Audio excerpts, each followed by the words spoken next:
So at 30, I started Wine Library TV. YouTube blows up. At 31, I'm on Conan O'Brien, Ellen.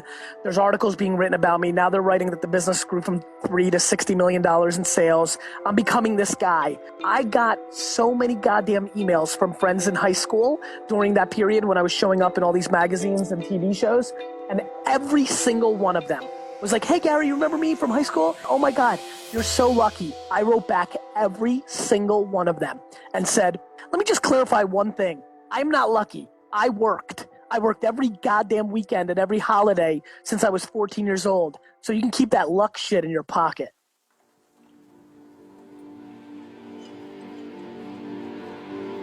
Every day that I live my life, I get 5 to 27 emails from people that are telling me that they are quitting, or they should quit, or are really coming to me as a last resort to convince them not to quit, I think a lot of times, or maybe give them confirmation that they should quit. Hey Gary, this is Sally. I've been doing my blog now for 9 months and I'm not getting the results that I like to see or that I was promised or that you innuendo. Should I give up? Is my content not good enough? Is my voice not good enough?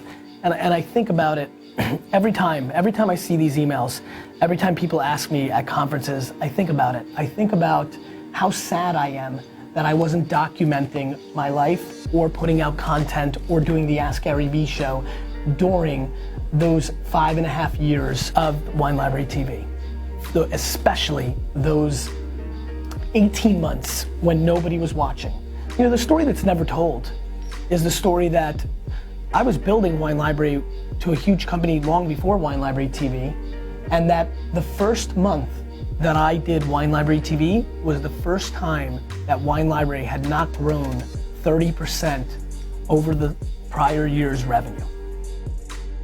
So not only did I have the patience to let it play itself out and win, it was a scenario where I was actually losing money by being patient.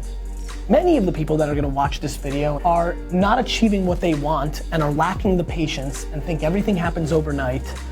And that is coming at the cost of an unhappy life or no loss financially, just loss in time. Just coming at the expense of Angry Birds or House of Cards marathons or the bowling team or hanging out with friends and having a beer or reading a magazine or whatever the hell gets you off and excited as a hobby. It's coming at that expense. It's not coming at the expense of actual money or something or pain it's coming at the expense of a luxury.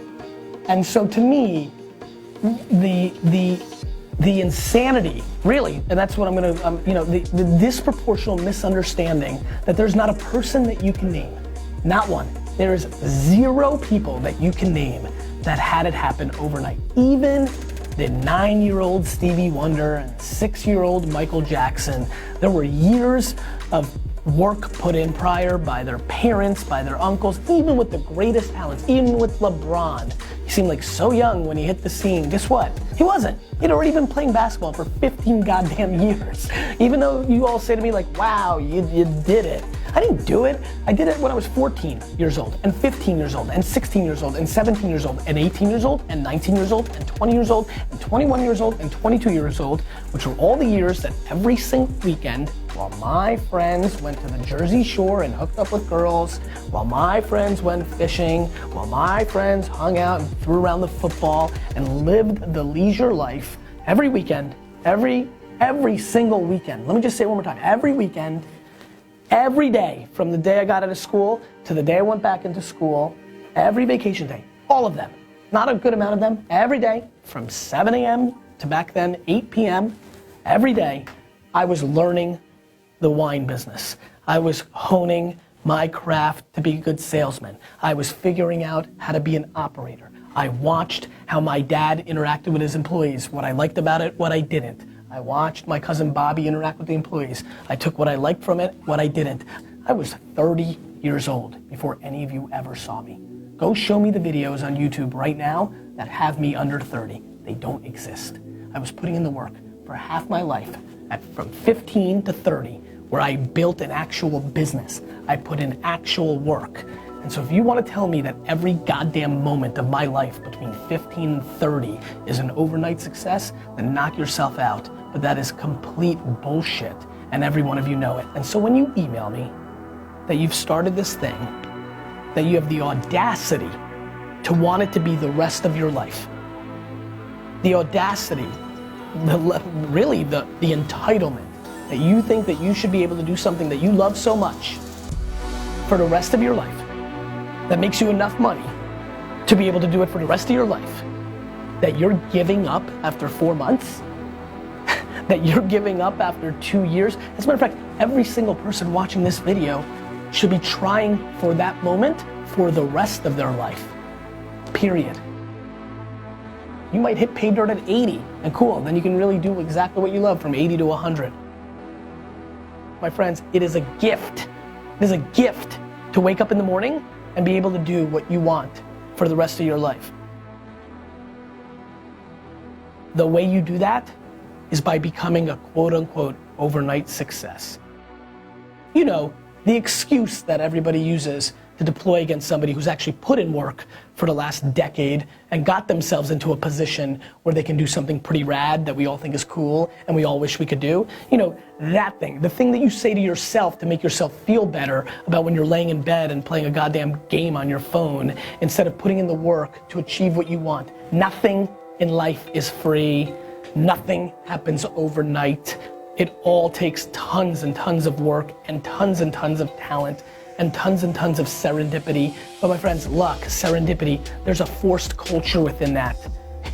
You know, you don't just sit in your room hoping and then something lucky happens. Nobody just knocks on your house's door and says, congratulations, you've been awarded this. Luck comes from being in the right spot. I've been really lucky because I fucking bleed out of my eyes every day of my life and work my face off. You get really lucky when you have that 11:30 p.m. meeting where the lucky thing happened. Pretty cool, since all you were fucking sleeping. I was pretty lucky, weird, that I scheduled that meeting because I did a ton of things for 30 years that allowed me to even have that meeting in the first place, that gave me the leverage to have that lucky thing to happen. There's no overnight successes, period. They don't exist. Show me. Leave a comment on YouTube, leave the name, explain to me, tell me, show me, let me know. Show me the overnight success, because I'll show you justifying in your brain something that is just not true, period.